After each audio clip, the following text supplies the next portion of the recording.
नमस्कार। Indian polity इतनी simple तरीके से और बेहतरीन क्लास नोट्स के माध्यम से आप पढ़ रहे हो। बहुत खुशकिस्मत हो आप लोग। Yes sir. कितने बेहतरीन क्लास नोट्स को आप इतनी सिंपल तरीके से पढ़ रहे हो। छोटे छोटे वीडियो है, सब समझ में आ जाएगा।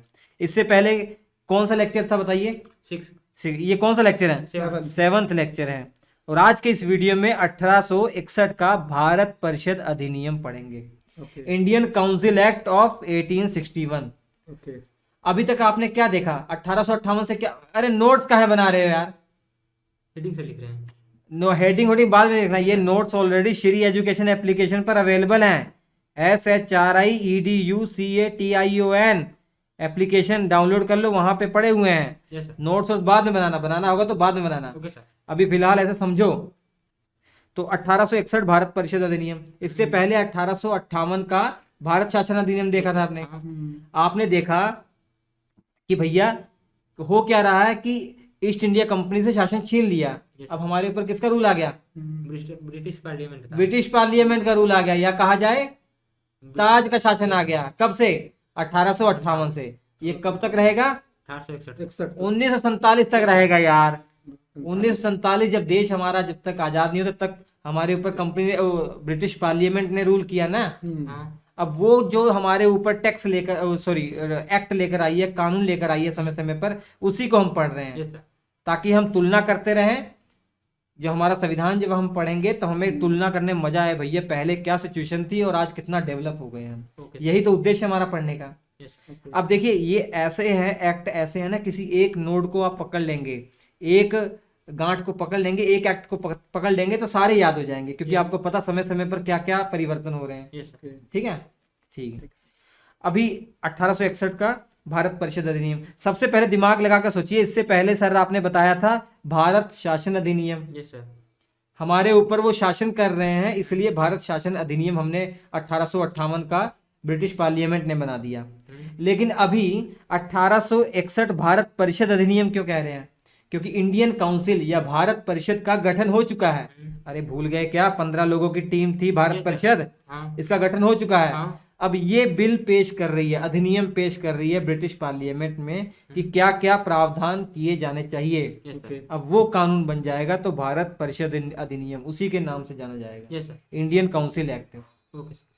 अब यहाँ पर देखिए ब्रिटिश सरकार को महसूस हुआ भैया, अगर इंडिया का शासन शांतिपूर्वक चलाना है, कि मतलब 1857 की तरह और दंगे ना हो जाएं कि हमारी खटिया खड़ी हो जाए, अगर शांतिपूर्वक चलाना है तो इंडियन को भी भारत के इस सिस्टम में शामिल करना पड़ेगा। Yes sir. जो शासन वाला सिस्टम है, सरकार का सिस्टम है, सरकार में शामिल करना पड़ेगा। किसको? इंडियन को, भारत के लोगों को। तभी हो सकता है कि इंडिया के लोगों को लगे कि भैया हमारा रिप्रेजेंटेटिव भी सरकार का हिस्सा है। Yes sir. तो बगावत होने के चांस कम हो जाएंगे, बगावत होने के चांस कम हो जाएंगे।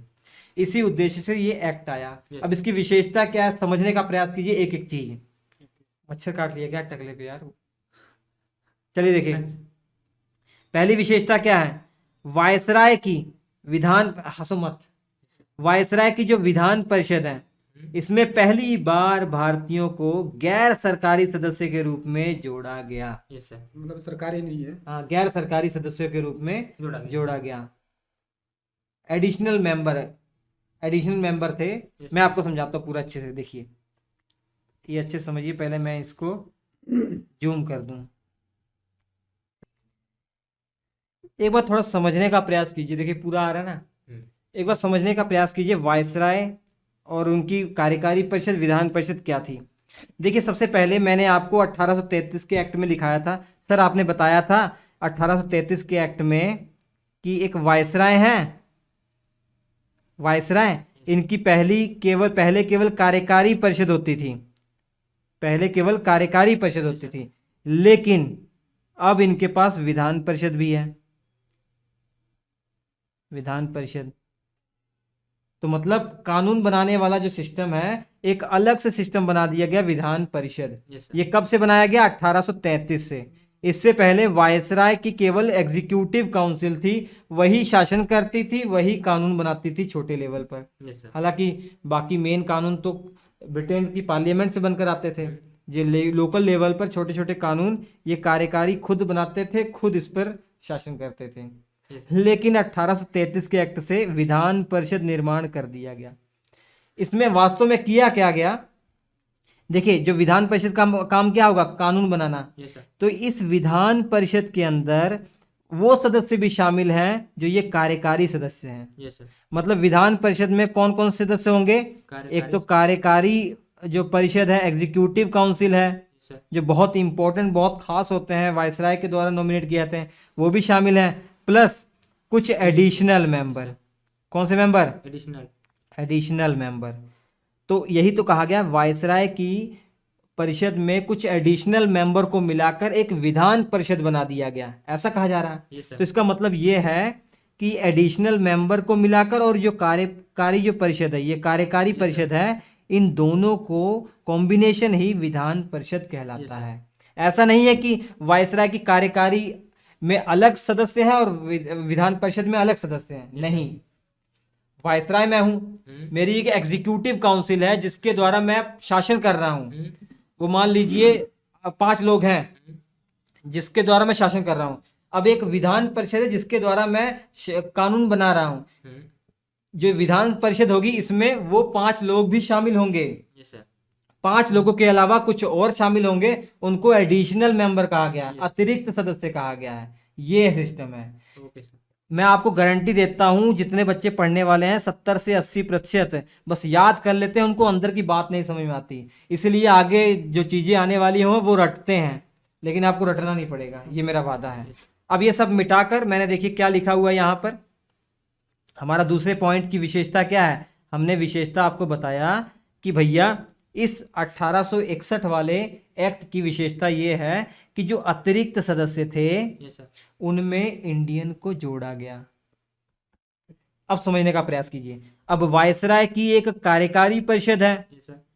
और एक विधान परिषद है। Yes, sir. ये विधान परिषद क्या है, अतिरिक्त सदस्यों को और कार्यकारी परिषद को मिलाकर ही विधान परिषद बनी होती Yes, है। sir. मतलब विधान परिषद के अंदर ही कार्यकारी परिषद के सदस्य हैं। Yes, sir. मतलब अगर मैं ऐसा लिखने का प्रयास करूं, यहाँ देखिए दिखाई दे रहा, हाँ, अगर ऐसे मैं लिखने का प्रयास करूं, ये पूरी की पूरी क्या है, विधान परिषद।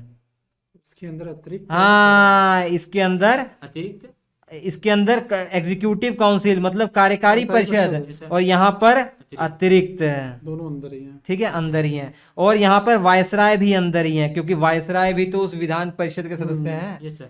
और वैसे ही तो भैया देखो, आज प्रधानमंत्री हैं, दिखाई दे रहा, प्रधानमंत्री हैं, प्रधानमंत्री की मंत्री परिषद है, उधर ठीक है, नहीं दिखाई दे रहा है उधर थोड़ा सा। चलो ठीक है। मतलब यहाँ पर पीएम है और पीएम की एक मंत्री परिषद है, एमपी मतलब मंत्री परिषद है, और इसके अलावा संसद भी तो है, संसद Yes, sir. जिसके द्वारा कानून बनाया जाता है। लेकिन ये जो मंत्री परिषद के सदस्य होते हैं ये संसद के भी सदस्य होते हैं ना, समझ में आया कि नहीं। मतलब संसद को मैं ऐसे लिख सकता हूँ, संसद भैया ये बड़ी है, इसी के अंदर मंत्री परिषद भी आती है, इसके अंदर जो बाकी एडिशनल मेंबर सब हैं वो भी आ जाते हैं, Yes, sir. इसी के अंदर प्रधानमंत्री भी आ जाते हैं, क्योंकि वो खुद संसद का सदस्य होते हैं। Yes, sir. हमारे नरेंद्र मोदी किसका सदस्य हैं, लोकसभा का सदस्य Yes, sir. है। ठीक है, अब समझ में आया, अब कोई डाउट नहीं रहना चाहिए। अब डाउट हुआ तो भैया बहुत मुश्किल हो जाएगी। अब यहां पर आपको क्या समझ में आया, वायसराय है, दिखाई दे रहा, Yes. और वायसराय की एग्जीक्यूटिव काउंसिल, और एग्जीक्यूटिव काउंसिल के जितने लोग हैं इसके अलावा कुछ अतिरिक्त सदस्यों को जोड़कर एक विधान परिषद बनाई गई। Yes, sir. कुछ अतिरिक्त सदस्य जोड़कर, केवल अतिरिक्त सदस्यों की ही विधान परिषद नहीं है, Yes, sir. अतिरिक्त सदस्य प्लस कार्यकारी मिलाकर विधान परिषद बनी। Yes, sir. अब ये अतिरिक्त सदस्य जो जोड़े जाते थे ना, ये किसके द्वारा जोड़े जाते थे, Viceroy. वायसराय के द्वारा। लेकिन इसमें ये जो जोड़े जाते 2 प्रकार के होते थे, एक तो ऑफिशियल होते थे, सरकारी होते थे, एक नॉन ऑफिशियल गैर सरकारी। Yes, sir. मतलब एक ऐसे सदस्यों को कुछ चुन लिया जाता था जो सरकार का हिस्सा है, Yes, sir. मतलब मिलिट्री में कोई अधिकारी हैं या सिविल सर्वेंट हैं, Yes, sir.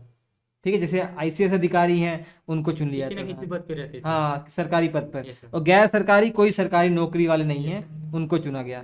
और हमारे इस 1861 में पहली बार इंडियन को अतिरिक्त सदस्य के रूप में जोड़ा गया, वो भी गैर सरकारी। Yes, sir. कितने लोगों को जोड़ा गया, 3 लोग. 3 लोगों को जोड़ा गया।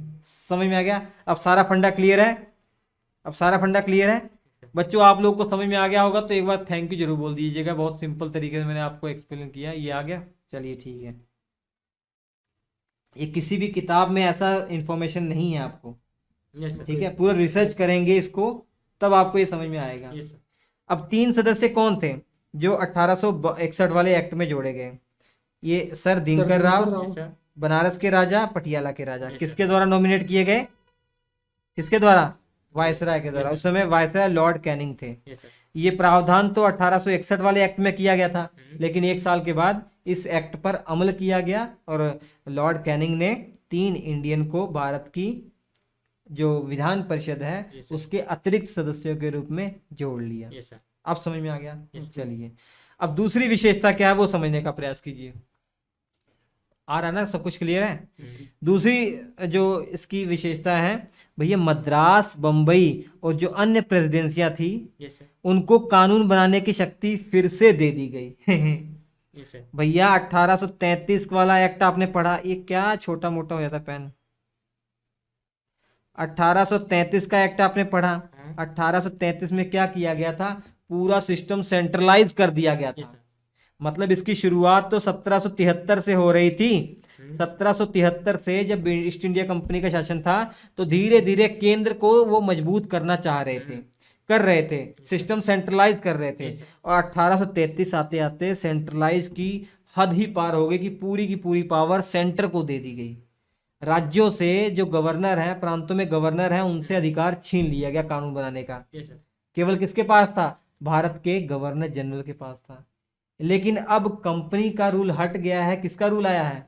British parliament. पार्लियामेंट का रूल आया। तो उन्होंने यहाँ पर विकेंद्रीकरण मतलब डिसेंट्रलाइजेशन, क्या है? डिसेंट्रलाइजेशन, शक्तियों का बंटवारा, शक्तियों का विभाजन। अब जो मद्रास, बंबई और अन्य प्रेसिडेंसियां थी, इनके गवर्नर को फिर से कानून बनाने की शक्ति दे दी गई। मतलब प्रांतों को फिर से कानून बनाने का अधिकार दे दिया गया। तो 1861 से क्या शुरुआत हो गई? क्या शुरुआत हो गई? डिसेंट्रलाइज का शुरुआत हो गया, यस सर। विकेंद्रीकरण करने का शुरुआत हो गया। जैसे आज हमारा सिस्टम डिसेंट्रलाइज है, शक्तियां बांटी गई हैं ऊपर से नीचे तक। केंद्र के पास शक्ति है, राज्यों के पास शक्ति है, और नीचे हमारी जो लोकल गवर्नमेंट है, आपके पंचायत, नगर पालिका, उनके पास भी। ठीक है, यस सर। समझ में आ गया? अब इसके अलावा वायसराय की कार्यकारी परिषद, एग्जीक्यूटिव काउंसिल, अभी एक भी इंडियन नहीं है इसमें। Yes sir. 1861 चल रहा है, कोई इंडियन नहीं है। इसमें एक सदस्य और बढ़ा दिया गया। अब टोटल कितने सदस्य हो गए? 5 सदस्य कर दिए गए, एक सदस्य और बढ़ा दिया गया। इसके अलावा विभागीय प्रणाली या कैबिनेट सिस्टम, जैसे आज कैबिनेट सिस्टम है, कैबिनेट मिनिस्टर जो है कि कोई वित्त मंत्री है, कोई शिक्षा मंत्री है, कोई रक्षा मंत्री है, उनको एक एक विभाग दे दिए गए हैं। अब यहाँ भी विभाग देने की शुरुआत हो गई, विभागीय प्रणाली, कि भैया आप कानून मंत्री हो, आप वित्त मंत्री हो, ये देना शुरू कर दिया गया। कब शुरू किया गया? 1861 वाले एक्ट में। 1861 वाले एक्ट में विभागीय सिस्टम, कैबिनेट सिस्टम शुरू कर दिया गया। जो एग्जीक्यूटिव काउंसिल के सदस्य हैं इनको विभाग देना शुरू कर दिए गए। इंपॉर्टेंट समझ में आ गया? ठीक है। तो यहाँ पर लोग कम है, सदस्य कम है, तो इसलिए एक सदस्य को 2 या 2 से ज्यादा विभाग दे दिए जाते थे। Yes sir. ठीक है। और लास्ट इसकी जो विशेषता है भैया, इमरजेंसी के टाइम पीरियड पर, ऐसी कोई सिचुएशन आ जाए, इमरजेंसी पड़ जाए, तो वायसराय को ऑर्डिनेंस पास करने की शक्ति दे दी गई। जो आज हमारे जो राष्ट्रपति हैं उनके पास आर्टिकल 123 के तहत वो ऑर्डिनेंस पास कर सकते हैं। वैसे ही इस प्रकार की शक्ति पहली बार वायसराय को कब दी गई? 1861 के एक्ट के तहत। किसके? एक्ट के तहत। ठीक है। और ये इसका टाइम पीरियड कितना था? 6 महीने का। ये ऑर्डिनेंस का टाइम पीरियड 6 महीने, जिसे आज भी हमारे राष्ट्रपति ऑर्डिनेंस पास करते हैं, 6 महीने का उसका कार्य अवधि होता है। 6 महीने के अंदर कोई ना कोई जो है सदन का कार्यवाही होनी चाहिए, सदन का सत्र होना चाहिए, उसमें वो पास या फेल कर दो। अगर पास हो गया, कानून पास हो गया, तो वो ऑर्डिनेंस जो कानून बना रहेगा, अदरवाइज फेल हो जाएगा। वही सिस्टम यहाँ है। आपातकालीन स्थिति में वायसराय को अध्यादेश जारी ऑर्डिनेंस पास करने की पावर दी गई। यस तो ये तो था आपका 1861 का भारत परिषद अधिनियम। Yes sir. भारत शासन अधिनियम क्यों नहीं है, समझ में आ गया? ठीक है, कोई डाउट? No sir. इसके बाद कल वाले वीडियो में आगे हम पढ़ेंगे।